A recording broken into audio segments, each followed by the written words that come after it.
दोस्तों आज हम बात करते हैं एलसीएम एचसीएफ का नेक्स्ट पार्ट।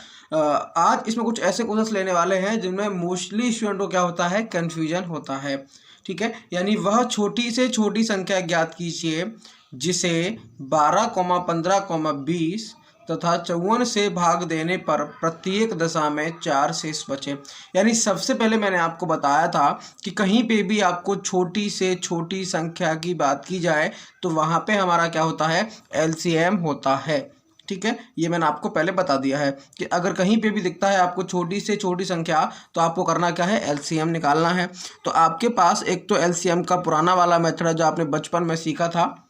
ठीक है दोस्तों, पुराना वाला तरीका है। और एक तरीका आपके पास ये भी है कि जो बड़ा नंबर है आप बड़े नंबर को यहाँ से पकड़िए। तो बड़ा नंबर हमारे पास कितना है, 54 है, यानी 54 है। अब आप मुझे ये बताइए बड़ा नंबर हमारा क्या 2 से डिवाइड हो रहा है? बिल्कुल हो रहा है। 3 से हो रहा है तो आप बोलेंगे 5 + 4 हमारा 9 हो रहा है, यानी क्या है, 3 के टेबल में 9 आता है। ठीक है, यानी 9 ये 3 से भी डिविजल होगा। अब हम बात करने वाले हैं यहाँ देखिए 12 से, यानी 12 से बात करें अगर 54 में भाग जाएगा कि नहीं जाएगा, तो आप बोलेंगे नहीं जाएगा। क्यों? क्योंकि 12 हमारा 3 और 4 का मल्टीपल है, यानी 3 और 4 का क्या है, गुणज है। लेकिन यहाँ तो सिर्फ इसके अंदर 3 ही आ रहा है, 4 तो नहीं आ रहा है। तो आप बोलेंगे यहाँ अगर मैं 2 से गुणा कर दूं तो हमारा क्या होगा, ये 12 से डिविजिबल हो जाएगा। अब हम बात करते हैं 15 की। तो 15 की बात करेंगे तो ये 3 और 5 से मिलकर बना होता है 15। ठीक है, तो यहाँ तो 54 तो हमारा 3 से विभाजित हो रहा है, यानी 5 से नहीं हो रहा है। तो हम क्या करेंगे, यहाँ पे 5 से मल्टीप्लाई कर देंगे। ठीक है, अब हम बात करेंगे 20 की, यानी 20 से क्या 54 में यानी जो नंबर बना है ये इसमें भाग जाएगा। तो आप बोलेंगे बिल्कुल जाएगा। क्यों? क्योंकि 54 के अंदर भी 2 आ रहा है और यहाँ मैंने 2 से गुणा और कर दिया है, तो इसका मतलब क्या हुआ, वो नंबर 4 से डिविजिबल हो जाएगा। अब बात करेंगे 5 की, तो 5 से भी हमने मल्टीप्लाई कर दिया है। तो आप बोलेंगे यहाँ पे 54 × 10 करेंगे तो कितना होगा, 540 इसका एलसीएम निकल के आएगा। ठीक है, आप फैक्टर वाले मेथड का भी यूज कर सकते हैं। ठीक है, अब यहाँ बोला है प्रत्येक दशा में 4 शेष बचे। तो मैंने बोला था आपसे जब भी 4 शेष बचे या जो भी शेष बचने की बात करता है तो एलसीएम में हम क्या करते हैं, प्लस का शेष कर देते हैं, यानी रिमाइंडर कर देते हैं। वही हमारा क्या होता है, फाइनली आंसर हो जाता है। यानी एलसीएम यहाँ मुझे मिला है 540 प्लस शेष कितना चाहिए, इसे 4 चाहिए। तो हमारा आंसर कितना होगा, 544 हमारा राइट आंसर हो गया। ठीक है दोस्तों, अब हम बात करते हैं क्वेश्चन सेकंड के बारे में। देखिए, यानी वह छोटी से छोटी संख्या ज्ञात कीजिए। वह छोटी से छोटी संख्या ज्ञात कीजिए। अब आपने यहाँ देखा होगा क्या मिला आपको, छोटी से छोटी संख्या। इसका मतलब क्या हुआ, मुझे एलसीएम निकालना है।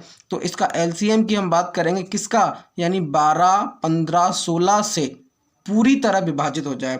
यानी 12, 15 और 16 का एलसीएम कितना होगा। तो आप बोलेंगे कि इसका एलसीएम निकालने के लिए हमें क्या करना पड़ेगा, बड़ा नंबर पकड़ेंगे जो कि हमारे पास क्या है, यहाँ पे 16 है।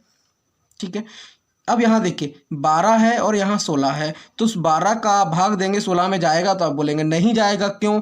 क्योंकि यहाँ पे 4 और 4 का गुणज है और यहाँ पे 4 और 3 इसके जो फैक्टर होंगे 3 और 4 होंगे, लेकिन 16 के करेंगे तो 4 और 4 ही होंगे। तो इसका मतलब यहाँ मुझे 3 से गुणा करना पड़ेगा। ठीक है, अब इसकी बात करेंगे तो ये 3 और 5 का होता है, तो यहाँ मुझे 5 से करना पड़ेगा।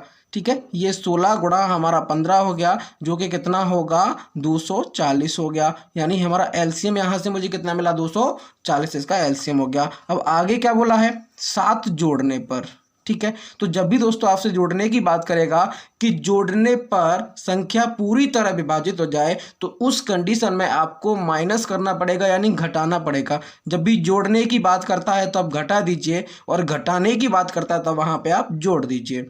ठीक है, यानी 240 माइनस, क्योंकि यहाँ पे जोड़ने की बात की है तो मुझे क्या करना पड़ेगा, यहाँ पे माइनस करना पड़ेगा। कितना करना पड़ेगा, 7 करना पड़ेगा। तो ये कितना होगा, 233 हमारा आंसर हो गया। ठीक है दोस्तों, लेकिन यहीं पे अगर बोलता कि घटाने पर, तो मैं यहाँ पे क्या कर देता, प्लस कर देता। देखते हैं क्वेश्चन नंबर 3 के बारे में। देखिए यहाँ आपको दिया गया है सबसे बड़ा नंबर क्या है, यानी वह छोटी से छोटी संख्या ज्ञात कीजिए।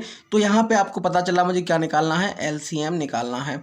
ठीक है, किसका निकालना है, यानी 18, 15, 12, यानी 12, 15, 18 का आपको यहाँ से एलसीएम निकालना है। तो बड़ा नंबर कितना मिला आपको, यहाँ से 18 मिला। ठीक है, 18 में देखिए ये 2 से भी विभाजित होता है, 3 से भी होता है, लेकिन 4 से नहीं होता है, तो हम यहाँ 2 से गुणा करेंगे।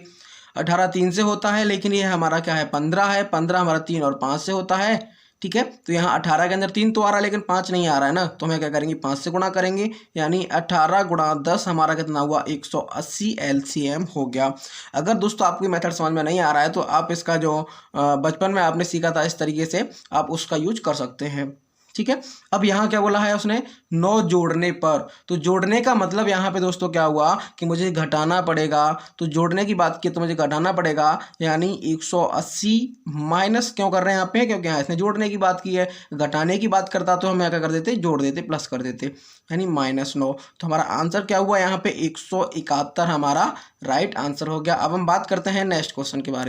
देखते हैं दोस्तों क्वेश्चन नंबर 4, यानी वह छोटी से छोटी संख्या, आपको कहीं पे भी लिखा हुआ मिले कि छोटी से छोटी संख्या ज्ञात कीजिए, तो आपको वहां क्या करना है LCM फाइंड करना है, ठीक है। अब आगे क्या बोला है 9 घटाने पर प्राप्त संख्या 12, 15, 18 से पूर्णतः विभाजित हो जाए, तो आपको यहाँ LCM किसका निकालना है 12, 15 और 18 का। अभी जस्ट ऊपर मैंने आपको बताया है ये कितना आया था 180 आया था, तो LCM मुझे यहाँ से पता चला कितना है 180 है, ठीक है। अब यहाँ बात की है इसने घटाने की, तो हम यहाँ पे क्या करेंगे इसे जोड़ेंगे, कितना होगा 189 हमारा इसका आंसर हो गया। लेकिन दोस्तों ऐसा हम यहाँ पे कर क्यों रहे हैं, ठीक है, इसका मतलब ये है कि 9 घटाने पर प्राप्त संख्या हमारा क्या है इन नंबरों से विभाजित हो जाए, ठीक है। तो यहाँ आपको करना क्या है, अगर यहाँ इसमें से आप 9 घटा देंगे तो आपको वो नंबर मिलेगा जो इन नंबरों से क्या है विभाजित होता है।